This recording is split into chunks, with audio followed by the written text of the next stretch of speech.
Hello everyone, back to tuning in to today's fourth and final video. We're going to have a look at the weather for the next 10 to 14 days. For today's final video, day 10, will take us to around the 10th of September. We'll be able to extend out beyond that. Extended GFS and ECM ensembles, maybe around a couple of weeks.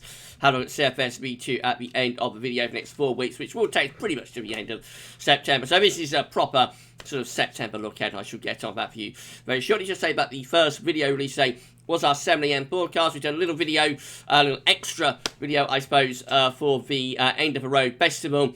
Also, don't forget the EC 30-day look ahead for the UK and rest of Europe as well. And yeah, this is our 10 to 14 day rounding up today's content. So if you've enjoyed all of the videos so far today, then please like, share, subscribe. Thank you so much, everybody, for doing that. Right, so we're going to begin in the tropical Atlantic. Here we go, then. So just bring you up to date with what's happening. Of course, took the day off yesterday. So let's deal with Ida first of all. So we've got now a tropical depression, I think that is. Ida, tropical depression Ida is inland in the southern part of the United States, giving maximum sustained winds of 30 miles per hour with a minimum central pressure of 998 millibars. This will continue to move northwards and will dissipate and become an area of low pressure further northwards, but still probably bring copious amounts of rain to that central southern part of America.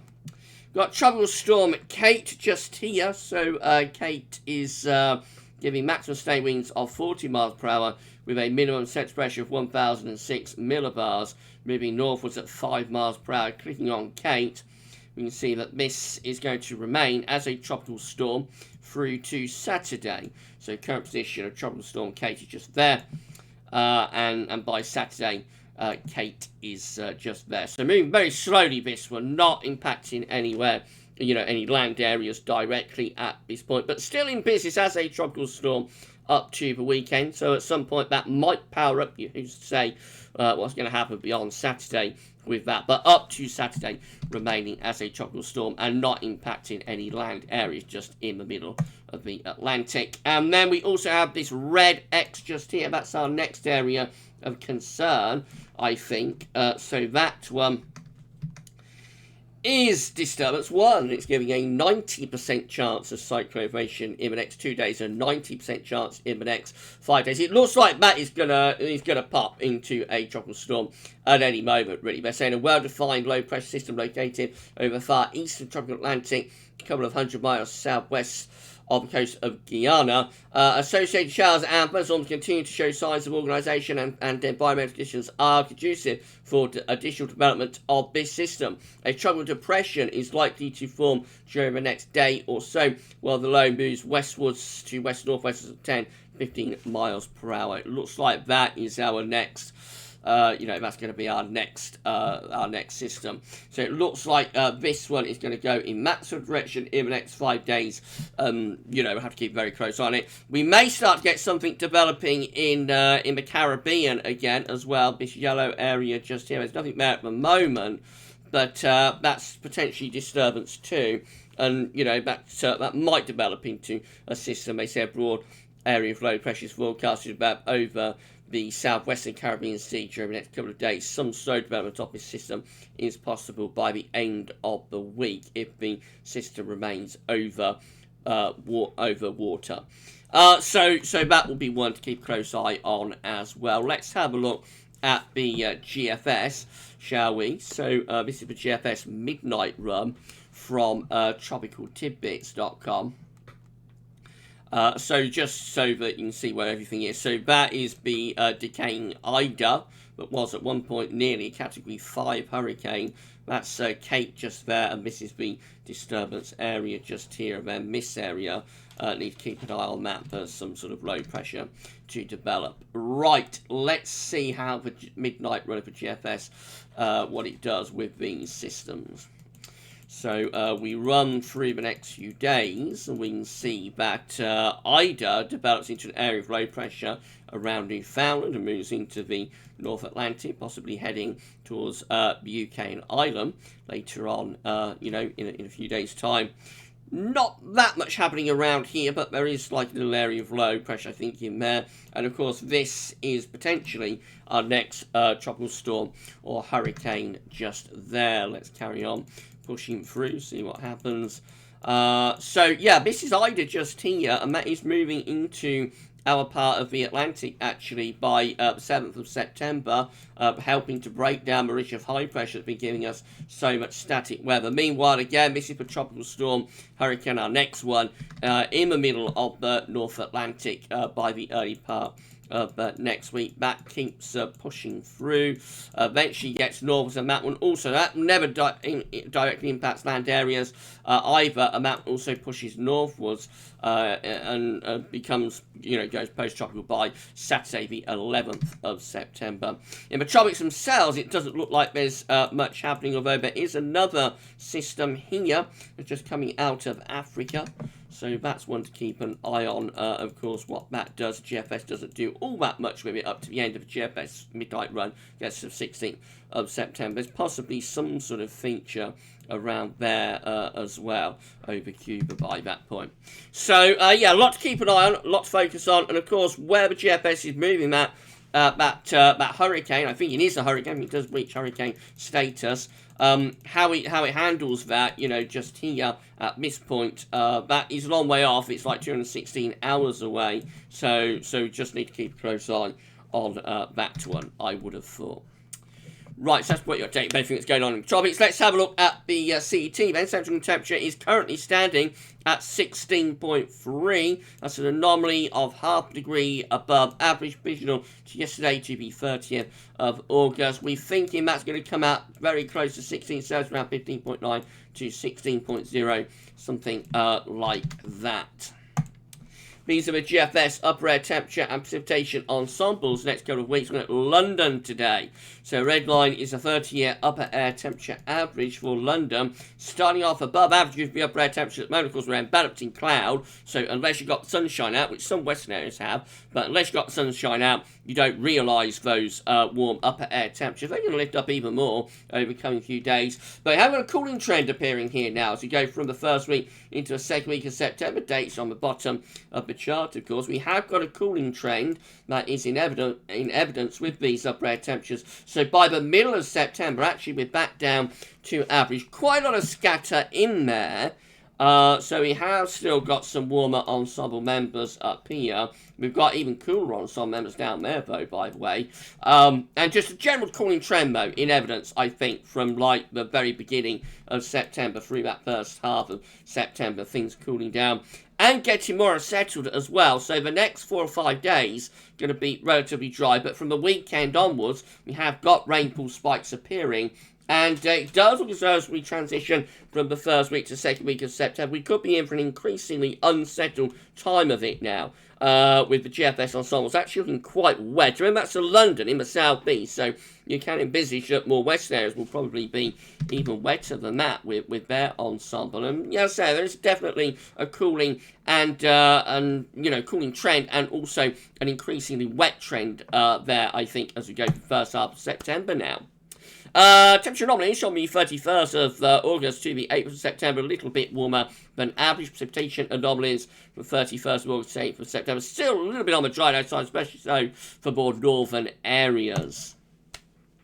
Latest wind flow map from earthnullschool.net shows high pressure is still dominating the weather, and it's sitting just to the west of Scotland through there and continuing to pull in these northeasterly winds that continue to drag in loads and loads of cloud from off the North Sea. It's been a very, very disappointingly cloudy spell of weather, hasn't it? Unless you like, you like cloud, which of course some people do. Excuse me. Right, okay, so let's have a look at the generic charts then. So it's how the UK Met is looking for midnight on Friday, still dominated by high pressure at that point. High pressure is still holding on into midnight on Saturday, but is weakening a little bit. Notice some lower pressure over northern parts of France. Get through into Sunday, high pressure is slipping towards Scandinavia. Lower pressure beginning to develop from the Atlantic, beginning to push our way. And through to the beginning of next week. Again, the trend looks like it's increasingly unsettled with low pressure heading in from off the Atlantic. I think this low just here would contain the remains of Ida heading our way from the North Atlantic. That's as far as we go to with the UK Met. So let's now have a look at the GFS midnight run. Again, high pressure dominates the weather on Friday. But the high pressure begins to weaken by Saturday. Lower pressure developing in the Atlantic and across northern parts of France. Sunday, this low pressure is getting closer, particularly to the southwestern corner. So by the time we get through to midnight on Monday, actually England and Wales now under the influence of low pressure as the high pressure slip back east of the Baltic Sea. And then we go from Tuesday into Wednesday, and again we've got these areas of low pressure coming in from off the Atlantic, increasingly unsettled look to the weather. I think that low just there contains the remains of Ida. Could be that one just there. Notice this X, or probably at this point a hurricane just there. So increasing volatility and increasing sort of low pressure influences in the North Atlantic as we go through the first week to 10 days of September. Today 10, again looking quite unsettled. This low then starts pushing in off the Atlantic. Keep an eye on that low just there. Of course, that again is by this point probably the remains of a hurricane or tropical storm. I think it will reach hurricane status. And that eventually, yes, does come our way. So we're on way out now. We're beyond day 10. This is the 13th of September. But this low just here does contain the remains of that tropical storm hurricane. Let's go back. So push back to here. That low contains the remains of that feature just there. And look how deep that low pressure is to the west of Ireland by the 13th of September. A very wet and windy autumnal look to the weather by the middle of September. Very, very active with deep low coming in off the Atlantic, containing remains, tropical storm and hurricane, and bring lots of heavy rain. I've said it before, you know, at the moment we're under high pressure. I think the high pressure we've got at the moment has been at least partly influenced by this hurricane season and the track of these storms and hurricanes. But I did say, but just because the high pressure now, you know, has been helped to form by these hurricanes, that does not necessarily mean that will be the case all the way through the autumn. And the thing that develops the ridge now could well be the thing that destroys the ridge eventually. And that's exactly what we're seeing on this midnight GFS run, with these areas of low pressure containing these tropical remains just putting the high pressure under more and more and more pressure until finally it breaks and we go into a really unsettled, wet and windy spell of weather by the middle of September. Sort of a long way off, but you know, that's what can happen at this time of year. We have a lot of volatility in the Atlantic. This is how the GFS 6Z is looking. Again, we're under high pressure on Friday. That big area of high pressure is still dominating weather, but Saturday through to Sunday, the high pressure is receding eastwards. Lower pressure is beginning to develop from the south and from the southwest too. That bring the first areas of rain into the southwestern corner. Probably all areas of England and Wales turning wet by the end of the weekend. So just about under the influence of high pressure, I think, in the northern half of the country. But early next week, yes, increasing influences from low pressure. Again, keep a very close eye on this hurricane. I think it is a hurricane at this point.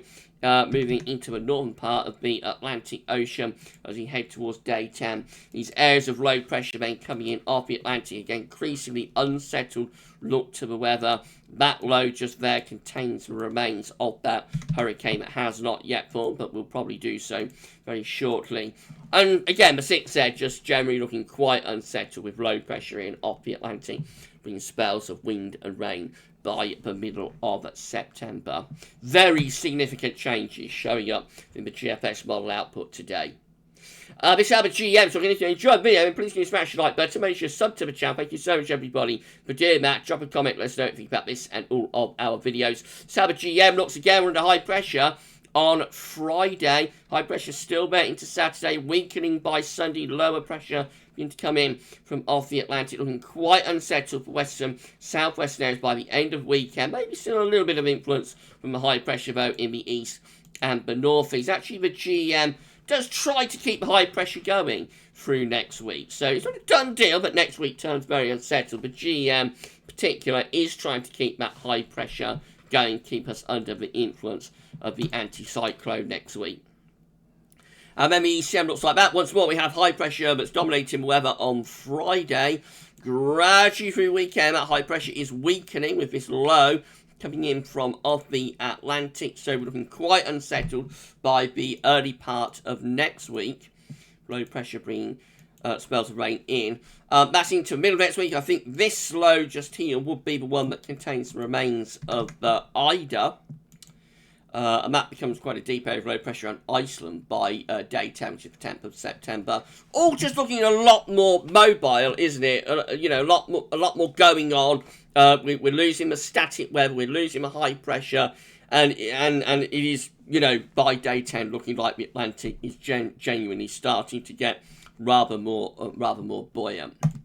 This is the precipitation forecast based on that ECM run from Meteo.com. There will be showery bursts in the east over the next few days, but most areas are going to be dry until the weekend. And then at the weekend, we start to see some showers breaking out in the east and more general rain developing in the west and in the southwest. That gradually pushing northwards and eastwards with just an increasingly unsettled look to the weather as we move towards day 10, especially so for more northwest areas. But some of this rain will get through to the east and to the southeast at times as well. So definitely a more unsettled flavour to the weather by the weekend.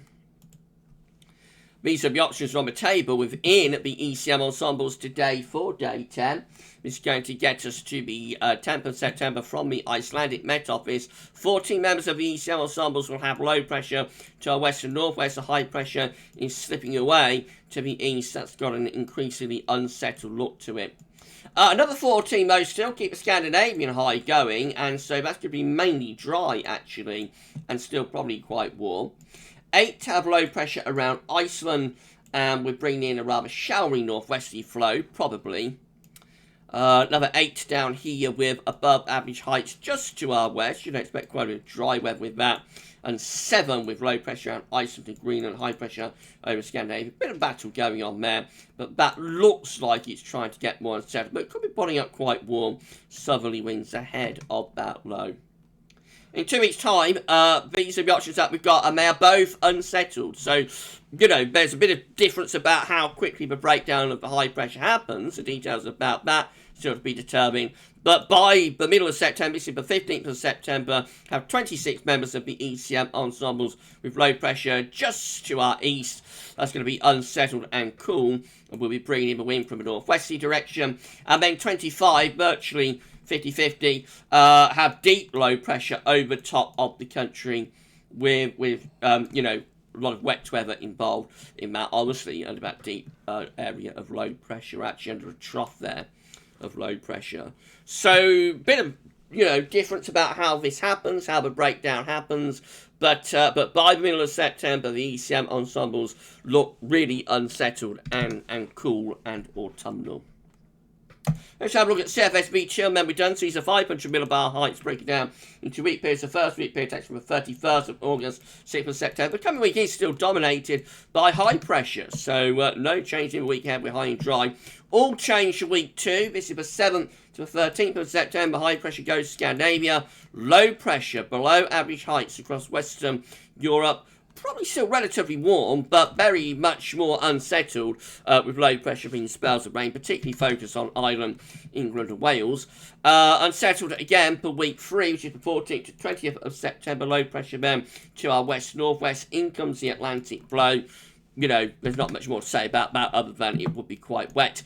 And then week 4, which is the 21st, 27th of September, might just hint at heights beginning to rise a little bit in the Atlantic, and the high's still there over Scandinavia, so maybe this starts to transition into something a little bit drier, perhaps, as we get into the latter stages of September. It's a long way off, though. Temperature anomalies in week ahead are below average. A cooler than average week to come. CFS V2. Week 2, despite being a more unsettled week, it's actually a warmer week, this 7th to the 13th of September, with above average temperatures. Week 3 is not all that far from average temperatures, really, and same is true for week 4. Looks warmest in the north, interestingly, again, and something we've seen a lot over the past few months. Warmest for Scotland and coolest probably for southern England. And lastly, precipitation. The week ahead is dry, 31st of August, 6th of September. Dry week to come. A lot wetter for week 2, especially so for England and Wales, 7th to the 13th of September, above average rainfall in the south. Week 3 is also a wetter than average week, 14th, 20th of September, where a pair of wet weeks may be hinting at going a bit drier by week 4, which is the 21st to the 27th of September. We will have to wait and see about that. So big changes ahead. If today's model output is correct, we're in for some rain and some much livelier weather. You enjoyed the video, please smash the like button, make sure to subscribe to our channel. Thank you so much everybody for doing that. Drop a comment, let us know what you think about this and all of our videos. And don't forget to tell your friends and family about GavsWeatherVids, get them to subscribe as well. That's amazing, it's incredible. And we are on our way to 12k subscribers. Got to put on around 40 subscribers now to get to 11.9k. When we get to 11.9k, we're opening up our draw. We're going to be giving away some merch. So we're going to give away 2 GavsWeatherVids pillows when we reach 12k, and we'll begin taking, you know, people's names, anybody who wants to enter the draw. We'll start doing that from 11.9k. We've only got to put on around over 40 subscribers to get there. So please give us a sub if you have not yet done so, and tell friends and family to subscribe as well. It's amazing, it's incredible. Thank you so much for doing that for GavsWeatherVids. Right, we're done.